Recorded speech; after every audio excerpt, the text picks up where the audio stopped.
Qual é hoje a situação de Portugal? Temos, eu se tivesse que encontrar uma palavra para definir a situação psicossociológica de Portugal, a palavra é a mais terrível de todas, que é o medo. Hoje, a sociedade portuguesa está atrofiada por medo. Aliás, eu verdadeiramente, além de uma luta contra a corrupção, tenho uma luta paralela, que é a luta contra o medo. Uma das razões que me faz andar para trás e para a frente a falar com muita gente, enfim, até em sessões de diferentes tipos, é ajudar as pessoas a perceberem que não vale a pena não ter medo, porque o medo é contagioso, mas a coragem também é.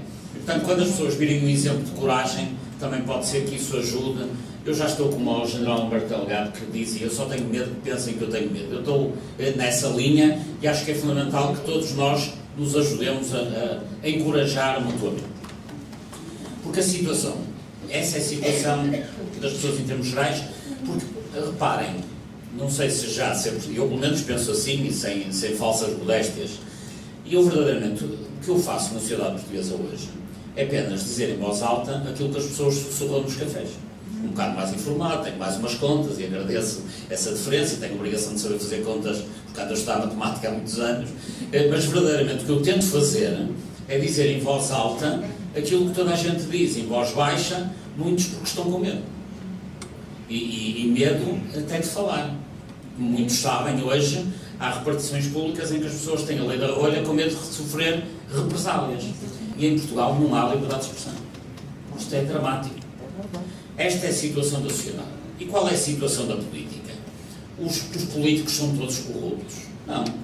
É assim, na grande política, digamos, Parlamento, Administração Central, grandes câmaras, nessa política, como eu disse há pouco, o número de corruptos são 10, 12, 15%. Tem o problema que são 12, 15% que mandam em 90% do orçamento. E a questão que nos devemos colocar, então, o que é que os outros andam a fazer? Os outros 85%.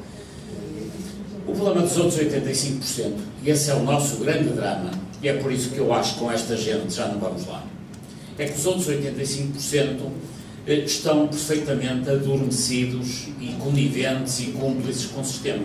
Porque o grande problema é que hoje, um vereador de uma Câmara com alguma dimensão, um deputado, enfim, um diretor-geral da administração, não estou a falar de carreira, dos que entram pela via dos bois,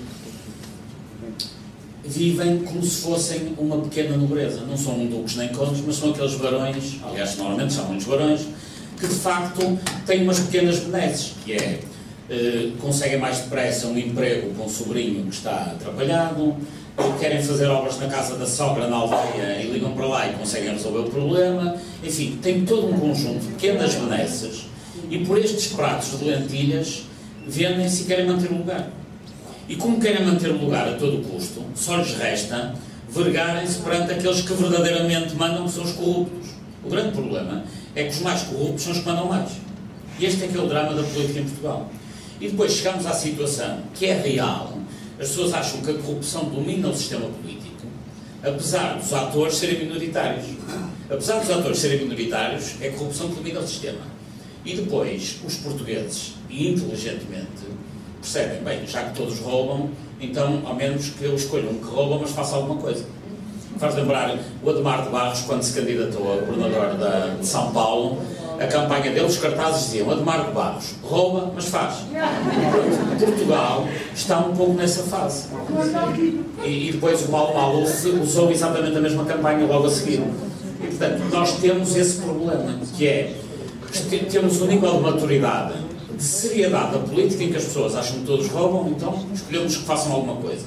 E, por outro lado, ainda estamos na fase de imaturidade política, em que temos capacidade coletiva de despedir governos, ou seja, de escolher quem não manda, mas ainda não temos a capacidade de escolher quem manda. É esse salto que a democracia tem que dar.